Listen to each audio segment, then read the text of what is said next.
안녕하세요. 가톨릭 영성심리상담소 소장 홍성남 신부입니다. 제가 오늘 드릴 말씀은 정상이란 무엇인가 하는 것에 대해서 좀 말씀을 드릴까 합니다.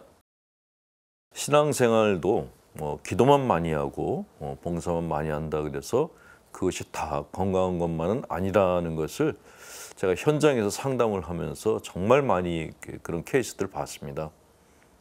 열심히 신앙생활 하시는데 정신적으로 문제가 있는 분들을 많이 봤어요. 그래서 심리적으로 정상이냐 아니냐 하는 것을 식별하시는 것이 신앙생활에 도움이 될 것 같아서 오늘은 정상이란 무엇인가 하는 제목으로 강의를 해드릴까 합니다.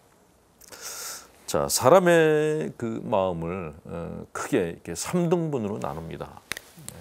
정상과 신경증, 정신병 이렇게 나눕니다.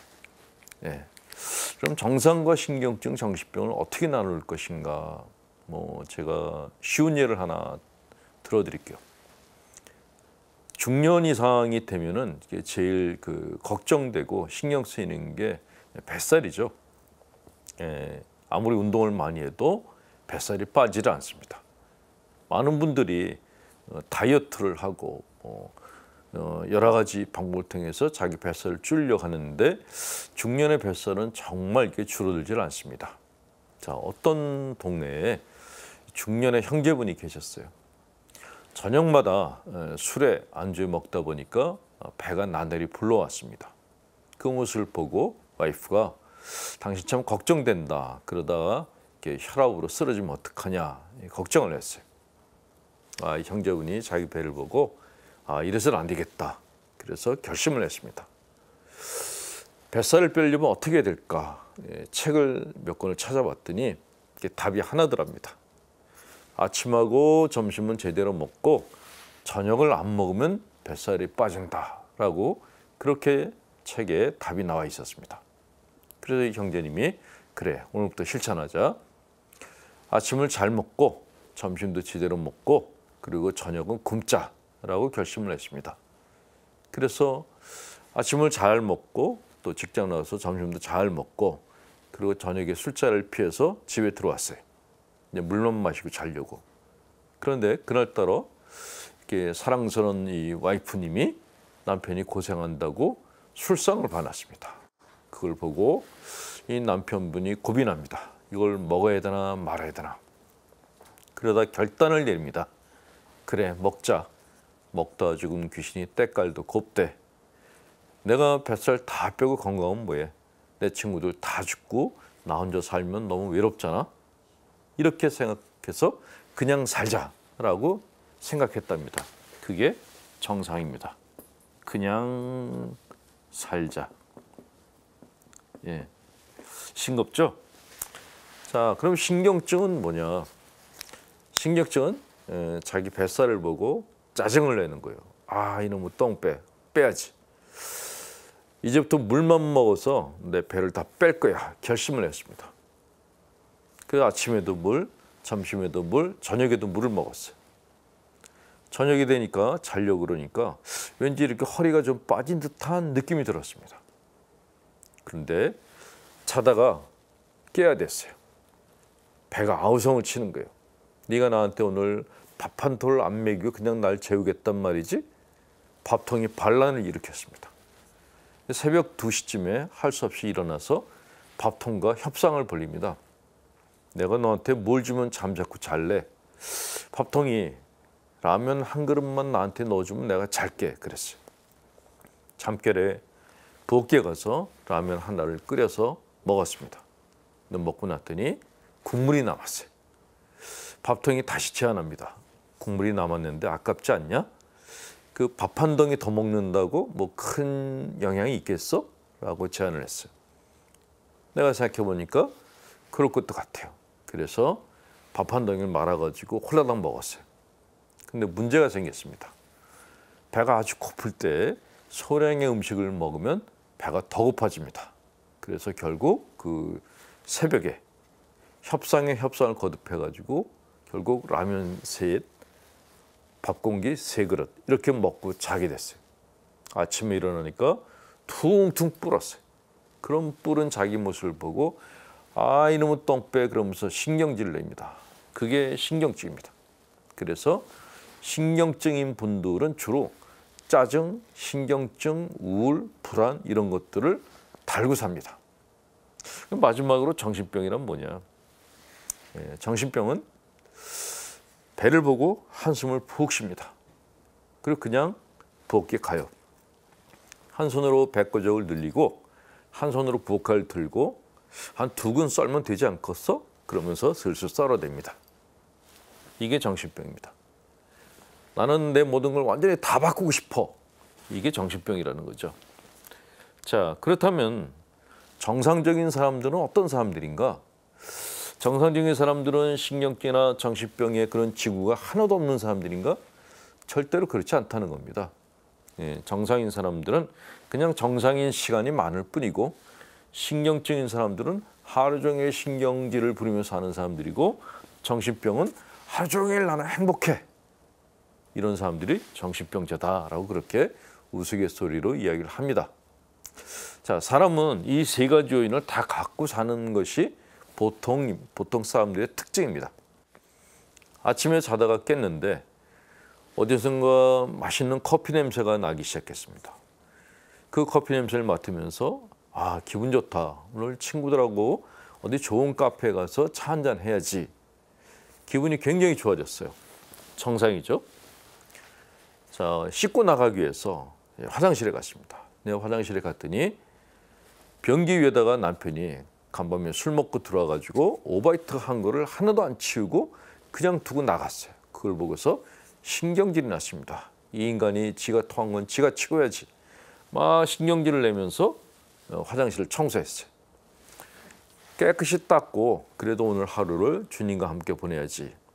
책상에 앉아서 성경책을 딱 펼쳤는데 성경책 안에 웬 편지 봉투가 하나 들어있어요. 그 편지 봉투를 열었더니 아들이 쓴 편지가 들어있었습니다. 엄마 죄송해요. 이번 학기에 30등 떨어졌어요. 이걸 죽여 말어. 바로 정신병 상태로 떨어집니다. 이렇게 정상적인 사람들은 하루 동안 이 정상에서 정신병 사이를 왔다 갔다 하면서 삽니다. 아 미치겠네. 이런 말 많이 쓰시죠? 그게 바로 정신병 상태에 잠시 머물렀다라는 이야기인 것입니다. 자, 그러면은 이런 정상과 신경증, 정신병 상태가 어떻게 생기는가에 대해서 설명드리겠습니다. 자, 사람에게는 이 자기라는 것이 2개가 있습니다. 2가지. 이상적 자기와 현실적 자기, 이렇게 2가지의 자기를 갖고 사는 것이 보통 사람들입니다. 이상적 자기란 무엇인가? 내가 되고 싶은 나입니다. 현실적 자기는 지금의 나입니다. 예를 들어서 자매님들의 예를 들어볼까요? 자매님들 중에서 이쁘고 싶지 않은 자매님은 한 분도 안 계실 거예요. 자, 거울을 봤습니다. 거울을 봤더니 거울 속에 비친 내가 원하는 내가 아닌 거예요. 그럴 때 내 마음 안에서 어떤 생각과 감정이 올라오느냐, 이게 굉장히 중요합니다. 그 생각과 감정의 종류에 따라서 내가 정상이냐 신경증이냐 정신병이냐가 결정된다는 거죠. 자, 거울을 봤는데 오동통한 모습의 내가 보였어요. 그걸 보면서 아 그래 뭐 내가 이쁘진 않지만은 그래도 뭐 복스럽게 생겼잖아. 우리 시어머니도 날 보고 내가 시집 왔을 때 우리 집에 복덩어리가 굴러 들어왔어 라고 얘기했어. 이만하면 괜찮아 라고 생각하는 분들이 정상입니다. 이런 분들은 자기를 안 바꾸려고 그러고 그냥 살자라고 생각합니다. 그럼 신경증은 뭐냐? 거울을 보면서 신경질을 부리는 거예요. 아, 이렇게 살 수는 없어. 어디 가서 뜯어 고쳐야 돼.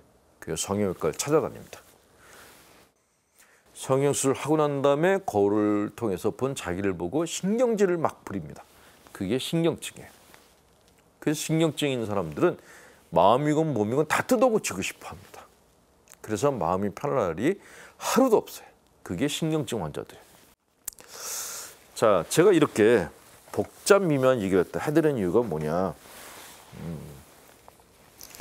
프로이드라는 심리학자가 정상에 대해서 이런 얘기를 했습니다. 정상이란 약간 비정상인 상태를 정상이라고 한다. 그랬어요. 그래서 영어로 a little psychotic 그랬어요. psychotic. 사이코라는 말은 아시죠? 싸이라는 가수가 자기는 이제 사이코 같다라고 얘기를 했는데 그 사이코 같다라는 그것이 꼭 나쁜 것만은 아니고 사람은 어느 정도 그 사이코 기질이 있는 것이 정상이다라는 것이죠. 그런데 사람들은 약간 마시간 상태, 약간 미친 상태로 살아가는 것이 그것이 정상이라고 합니다. 왜 그것이 정상인가? 자, 일본에서는 지진이 날 걸 대비해서 내진 설계라는 거 합니다. 집을 튼튼하게 딱딱하게 짓는 것이 아니라 약간 흔들리게 짓는다는 것이죠.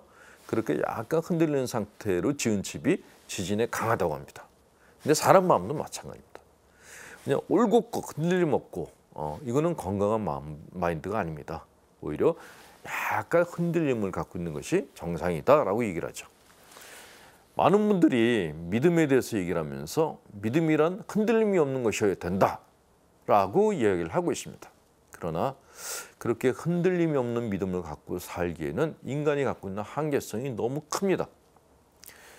저는 그래서 전임 교황님이셨던 베네딕토 교황님의 말씀을 참 좋아해요. 그분이 이런 말씀하셨습니다. 신앙인은 의심을 하면서 믿는 자와 의심을 하면서 안 믿는 자가 있을 뿐이라 그랬어요. 의심이 기본이라는 거죠.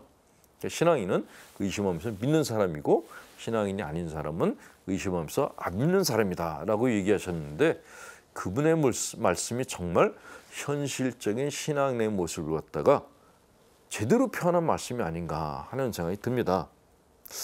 많은 분들이 저를 찾아오셔서 기도할 때 딴 생각했다, 성취를 영할 때 의심했다 이런 고백을 하시는 분들이 계십니다. 그게 정상입니다. 모든 것을 다 올곧이 믿고 전부 믿고 모든 것을 올인하는 것 이것이 오히려 안 좋을 수가 있어요. 그렇게 모든 것을 올인하는 그런 신앙생활을 하는 분들이 나중에 조현병 초기 증세를 보이는 경우를 제가 너무 많이 봤습니다. 자, 신앙생활이건 일상생활이건 내진 설계를 한 집처럼 바다를 항해하는 배처럼 약간은 흔들리면서 가는 것이 가장 건강하다라는 말씀을 드립니다. 정상이란 약간의 비정상인 상태가 정상이다. 이것이 오늘 제가 드리는 말씀의 요지입니다. 건강하고 약간은 흔들리는 그런 신앙생활을 하시기 바랍니다.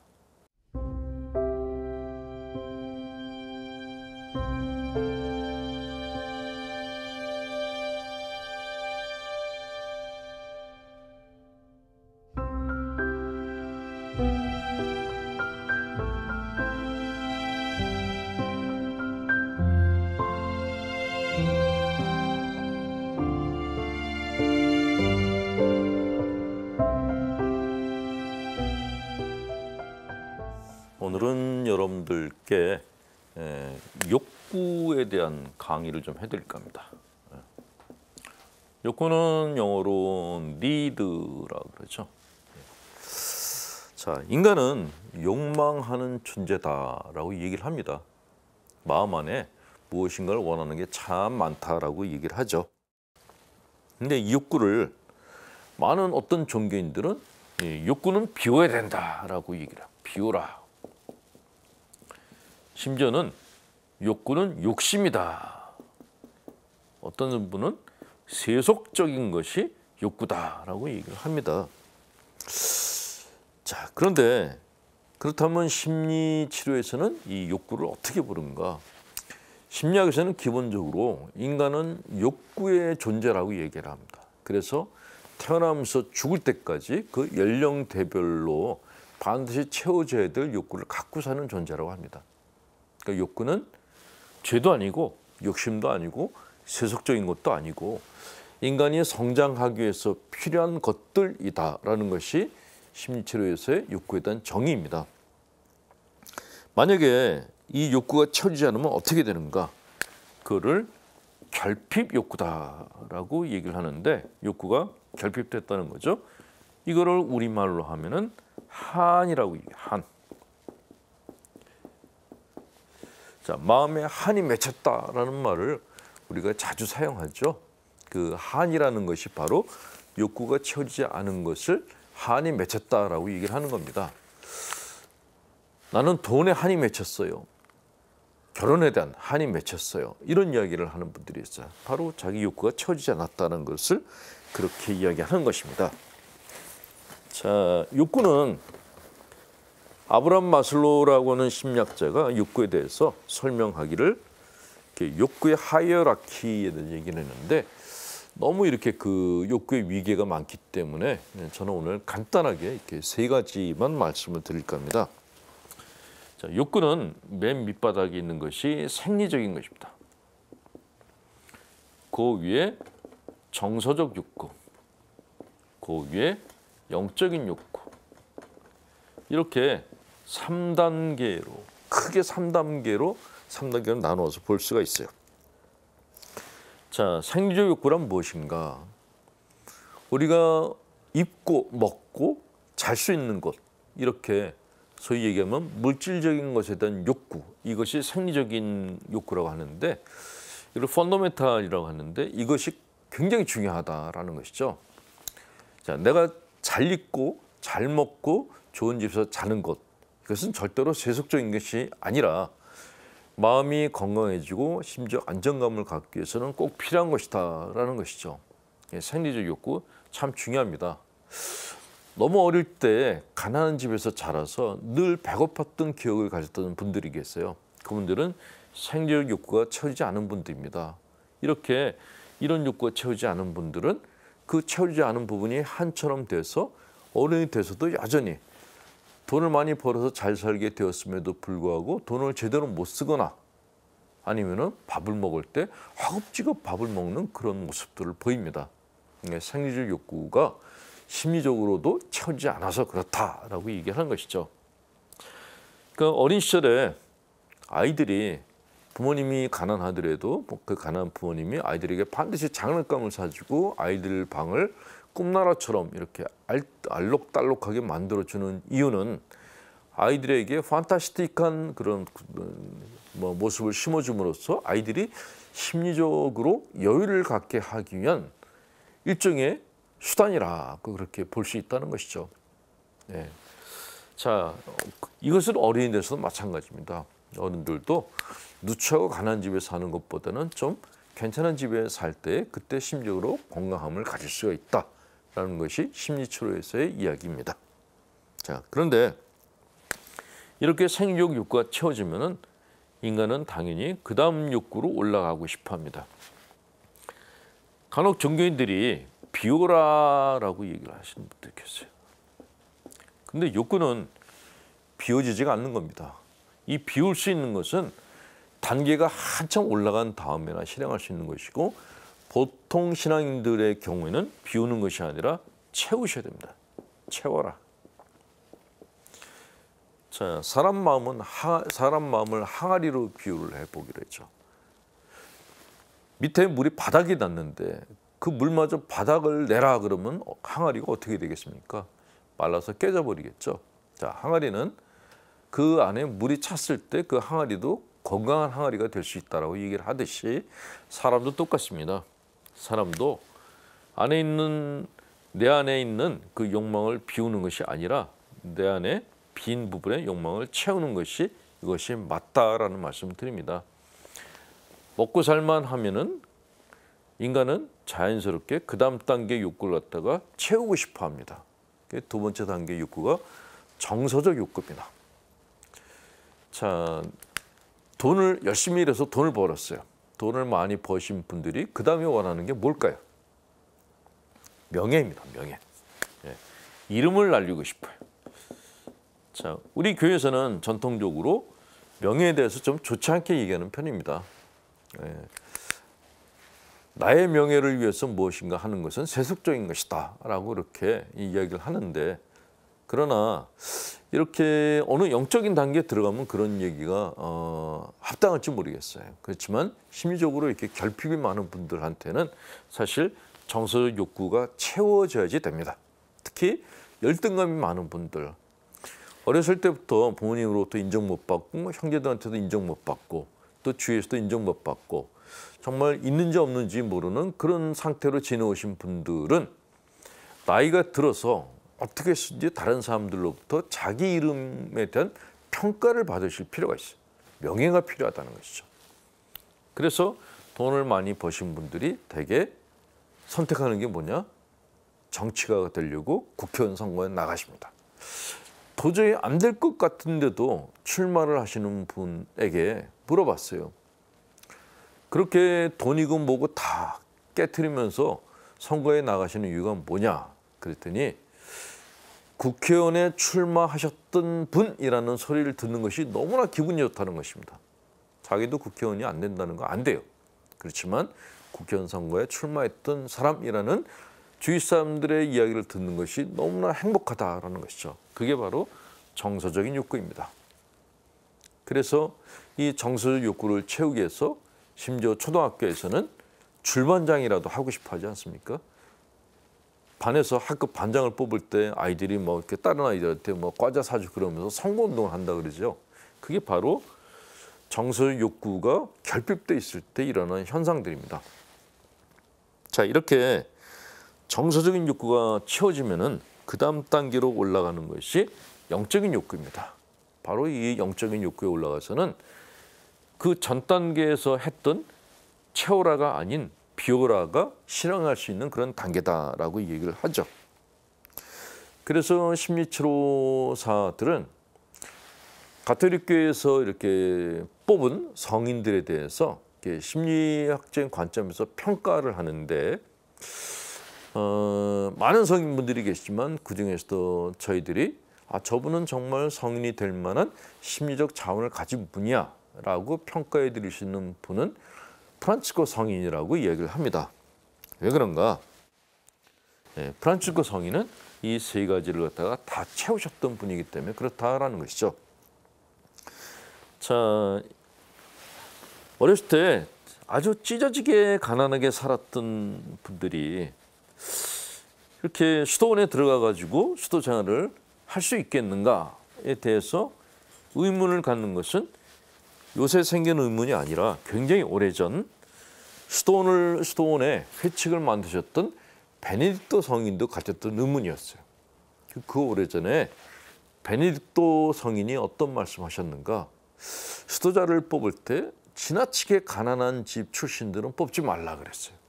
왜냐하면 마음 안에 결핍 욕구가 많으면은 가난한 삶을 살 수가 없다라는 거죠.